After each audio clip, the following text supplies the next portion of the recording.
Let's do anchors and foils for Next Gen NYC.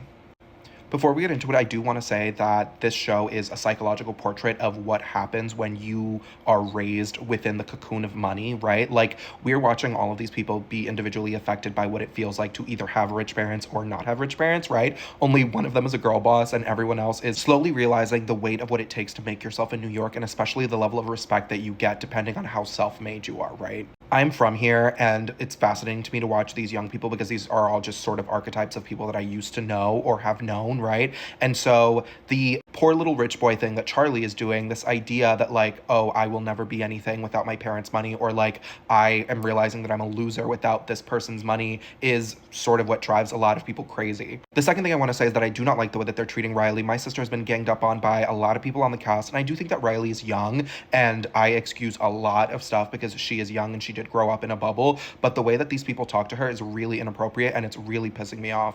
Gia trying to bring up her drinking when Riley's 21 years old and like partying and on vacation at the Jersey Shore. Don't talk about anybody's drinking on camera. I feel like a lot of people are sort of letting Gia slide and no one is checking her on a lot of her really, really nasty behavior, and I need to see it end, especially because she keeps coming at Riley 2-3 episodes in a row.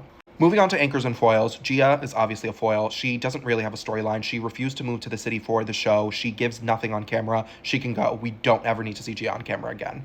And I know that the tree huggers are going to say, oh, Gia, if we want to talk about the psychology of Gia, Gia is obviously parentified, but I do think that something weird happened where when Teresa was in jail, she was like the mother, right? She was doing everything for her sisters and doing everything for her dad, right? But then I don't know what happened to her at Rutgers. She like decided that she wanted to be like queen of the influencers, which is fine, right? Like, get your bag, especially because they're having money troubles again. But I know that a lot of people were surprised when she decided not to go to law school and do this instead. And it's like, okay, you're not going to law school because you want to be on TV, but if you're not good at being on TV, then Ariana is the queen of the show. Ariana is the anchor of the anchors, right? Like, she is the only one of these Bravo kids that is giving something, besides Riley, of course. She is fascinating. She is interesting. She's dynamic. I said this in my first video about the show. She's really interesting. And for her, the psychology of her mother stealing her money and her being trapped in this like enmeshed relationship where, because of the like weird codependent family dynamic that they have, she can't like break away from the family system, right? Her mother is like the hovering presence, the sword of Damocles that is controlling all of her decisions, right?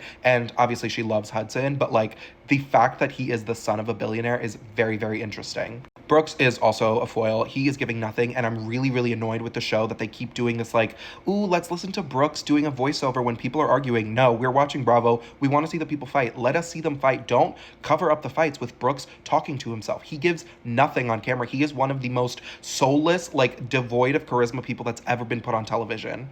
Shy is a foil. He sort of showed up halfway through the season as a friend and is very sweet, and it's nice to see him be like real friends with Riley, but he doesn't really do anything. Ava is also really not giving a lot. I really liked her at the beginning of the season, and then she came for Ariana, and I thought that was going to be interesting, but then she like never spoke again. I do like her though. I want it on the record that I like her, but she is giving foil. She's not doing a lot. Charlie, unfortunately, is one of the anchors of the show because he, for the first like 6 episodes of the 8, everything revolved around him and his drama, right? Like I said, we have the poor little rich boy thing where we're sort of watching him either figure out that he's a flop and that he's never going to do anything without his father's money, or realize that he needs to get his life together. And unfortunately, I think it's the former. Georgia is the Kristen Doty coded queen of the show. She is an anchor. A lot of the storylines revolve around her, and I love the fact that she's a girl boss, right? Like, she wants to run a movie theater and a record label and do all this stuff. Like, she is giving me hope for Gen Z because she actually wants to work.